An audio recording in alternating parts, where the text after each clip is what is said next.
How are you all today? Previously, we have talked about the basic principles of marketing and of environmental scanning. Today, we're going to continue our discussion by focusing on another basic principle, that is segmentation, targeting, and positioning. We buy a lot of things, from clothes, gadgets, cosmetics, food, and many more. And every time that we try to buy something, we are always presented with a lot of choices. And these choices have different features, designs, prices, and quality. And at the end of the day, we end up choosing the one that we think is the best for us. However, what you think might be best for you may not be the same for others. Marketers understand that customers have different needs, wants, and expectations, and it's in their best interest to find the best product and market fit. Marketers choose the customer groups which they want to serve. For this reason, one customer may prefer to buy one brand over the other simply because the other brand does not meet or satisfy his needs, wants, or expectations. For this reason, the marketer spends a lot of time, effort, and money to make sure that they find the right customers and give them the right quality and design of products that they can sell. Market segmentation is the first of the three steps involved in ensuring product and market fit. Targeting and positioning are the two other processes, but we will talk more about them later. To make sure that the marketer gets to produce the right product for the right customers, he must first understand who the real market is. He begins this by first identifying who the possible customers are. These customers are then divided into smaller groups which have similar characteristics using several segmentation variables. This is necessary owing to the fact that not all customers are the same. These segmentation variables may be age, lifestyle, gender, purchasing behavior, or other variables. The process of identifying the possible target market and dividing them into smaller groups is what we call as market segmentation. As of now, what we have known is that a market is comprised of different customers.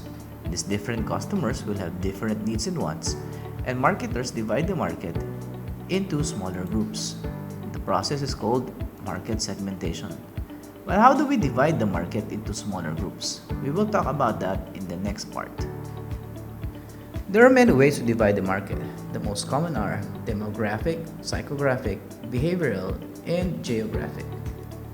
In demographic segmentation, the market is divided based on certain physical and personal characteristics like age, gender, educational qualifications, family status, or income status. In psychographic segmentation, the market is divided based on the differences in the customers with respect to their interests, behaviors, lifestyles, and habits.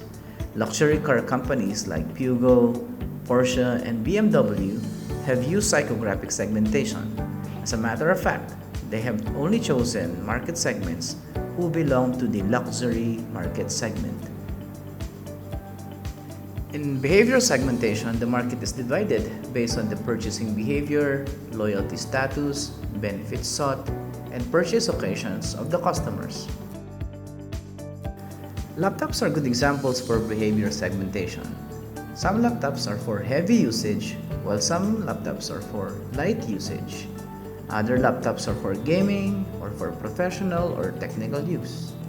The last type of segmentation is geographic segmentation. In this type, the market is divided based on where their location is. For example, cities, urban areas, or other kinds of locations.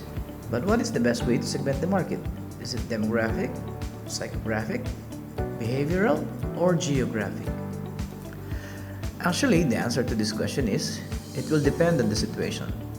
However, more often than not, demographic segmentation variables are typically used by companies simply because it is observable and measurable. However, there will be times wherein psychographic, geographic, or behavioral segmentation techniques will be more appropriate. There are certain requirements for effective market segmentation. Number one is they should be measurable. By this we mean that its size, purchasing power, and the profiles of market segments can be measured. Secondly, a market segment should be accessible. This means that segments can be effectively reached and served. Number 3, a market segment should be substantial. Segments should be large or profitable enough to be served. Number 4, a market segment should be differential. This means that a segment must respond differently to different marketing mix elements or programs. And lastly, a good market segment is something that is actionable, meaning there are effective programs that can be designed to attract and serve these market segments. These requirements for effective market segmentation will guarantee that you do market segmentation correctly. Measurability of a market segment means that the marketer can estimate the size or count the number of people who belongs into a particular market segment. For example, we can estimate the number of old people or middle income people or young people, as well as we can also estimate the number of females or males in a particular location. Accessibility refers to how easy or difficult it is to reach and serve a particular market segment. For example, it has always been difficult to spread marketing information to children due to certain advertising laws. Furthermore, products that are sold to children, such as toys or baby clothes, are always being sold near to mother stores because typically it is the mother who is going to buy something for their children. A market segment should be substantial. This means that the market segment should be big enough for the marketer to earn profit from. For example, in the context of GCC countries, there are 3 possible sports and health and fitness activities that can serve as a market segment. These are going to the gym, go for biking, or ice hockey. Which of these market segments do you think is substantial? If you have chosen biking and gym, then your answer is correct. However, we think that ice hockey will not be a substantial market segment given the weather and climate conditions in the GCC. One more important characteristic of an effective market segment is that each market segment should be differentiable. This means that the market segments should have recognizable differences between them and that they require different sets of products, services, or strategies for them to be reached and served. A good example of differentiability can be seen between a GoPro camera and a DSLR camera. Although more or less, both of them have the same functionalities, their users or market segments to whom they are being sold to are quite different. The last characteristic of an effective market segment is that they are actionable. This means that a marketer can develop or design and implement effective marketing programs to attract and serve these possible market segments. Tourism in the GCC is a very good example for this. It is much more actionable to tap European or African tourists to visit Oman and other GCC countries compared to tourists in Southeast Asia like from Thailand, Malaysia, Singapore, or the Philippines, given the wide distance that separates these countries, and it's complicated even more by the COVID virus that we have now. The application of market segmentation will result into the development of certain customer groups or market segments. The next question now is, which of these market segments should the marketer pursue or serve? The decision to which market segments they should penetrate or serve, or how many segments they are going to serve, depends on several techniques and decision areas that the marketer has to decide on. Factors such as company capabilities, the level of competition, and the types of customers, what their needs, wants, and expectations are some of the factors that are considered in choosing a target market.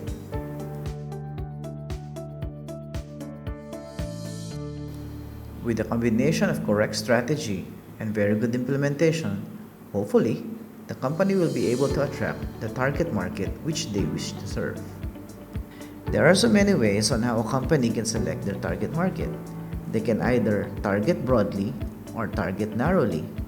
Targeting broadly means the company is focusing on several market segments to be their target market, whereas targeting narrowly means choosing one or few market segments to be their target market. In undifferentiated or mass marketing, the company chooses everyone to be their target market, regardless of their profile or personal characteristics. This typically is applied for products that can be sold to everyone, such as sugar, salt, or other basic things. In differentiated marketing, the company selects several market segments to be their target market. For each of these market segments, they develop different products and marketing strategies to effectively satisfy their needs, wants, and expectations. Niche or concentrated marketing means that the company selects a small, special, but very profitable market segment to be their target market. An example of this is Whole Foods in the US. Whole Foods only sells fresh and organic produce as their main products. These products are expensive, which are not really attractive to other kinds of customers. But then again, this is Whole Foods' strategy to sell only to this special kind of customer groups who can pay a premium price for organic products. The last type of target marketing strategy is called as micro-marketing. In here, the marketer decides to select local or individual customers to be their target market and serve their specific needs, wants, and expectations. There are two types of micro-marketing. One is local marketing and the other one is individual marketing. Perfect examples of local marketing would be the local burger shops or other shops that serve only a particular locality or city. Examples of individual marketing would include life insurance, tailors, or barber shops that serve specific customers. Now that we know the different target marketing strategies, the question that we need to answer now is, which market segments should we target? As it was said earlier, there are so many factors that needs to be considered in selecting a target market. But perhaps the biggest decision area is how much resources does a company have? The bigger the resources are, the bigger the capability of a company to serve multiple market segments and engage into differentiated marketing. However, for small companies who have limited resources, they may opt to use niche marketing or even micro marketing. The second factor to consider in selecting a target market are customer characteristics. Of course, market segments that are big are attractive market segments, whereas the small ones and unprofitable ones are not really that attractive at all. There might also be other customer characteristics that makes a market segment attractive or not. One of them is purchasing capability. A market segment who has high purchasing capability can be an attractive market segment. Furthermore, as we have said earlier, market segments who are not accessible or actionable or not differentiable are not really attractive market segments and therefore not an attractive target market as well.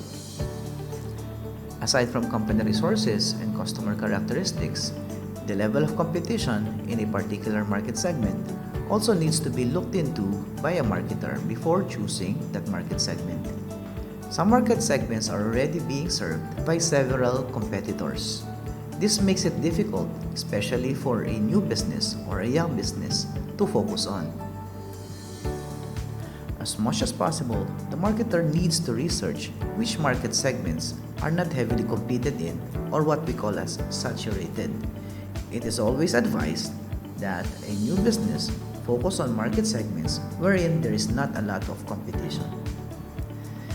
We have started our discussion with market segmentation, wherein we have divided the market into smaller market segments. We then proceeded into target marketing, in which we have selected several or a few market segments to be chosen as our target market. We are now going to discuss the third process in the STP model, which is market positioning. Beyond deciding which segments of the market it will target, the company must decide on the value proposition or how it will create differentiated value for the target segments and what positions it wants to occupy in those segments. A product's position is the way the product is defined by the consumers on important attributes. It is also called as the place where the product occupies in the consumer's minds relative to competing products. Products are made in factories, but brands happen in the minds of consumers. Product positioning is very important, especially in cases when there is heavy competition or the market is already saturated. The marketer has to make sure that his product stands out and the customer knows the differences between his product and the other competing products.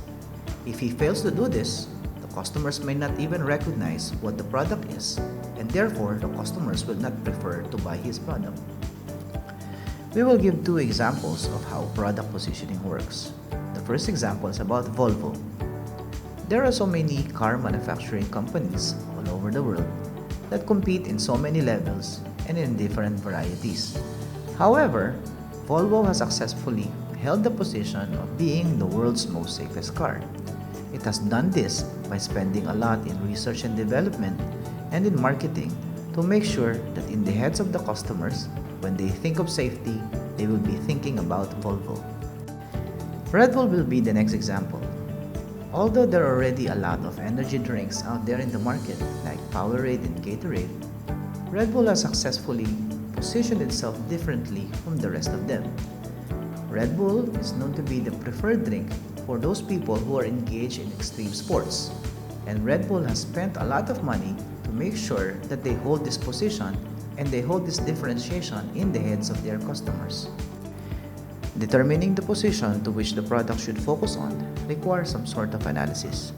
Typically, this is done by making use of a product positioning map. In a product positioning map, two of the most important qualities of a product are laid on the X and Y axis of a graph. In this illustration, we are going to make use of quality and price as the two most important qualities that the customer looks for in a product. The ovals that you see in the graph refers to the products that have already occupied certain positions in the map. Thus, product number 7 can be classified as a low-priced product with high quality, and product number 9 is a middle-priced, middle-quality product. We can also see from the same illustration that there's already a lot of products that are competing in the low-quality position. What this means is, there's already a lot of companies that are competing in that area. And what we have learned earlier is that if the market is heavily saturated already, and in this case, this position is heavily competed already, it is best to avoid this kind of position and instead focus on other areas wherein there's not much competition. In this illustration, this will be the high quality position of the map. The positioning map does not only tell the possible positioning areas which the marketer can focus on and which ones to avoid, but also it can help him determine his value proposition. These are examples of value propositions.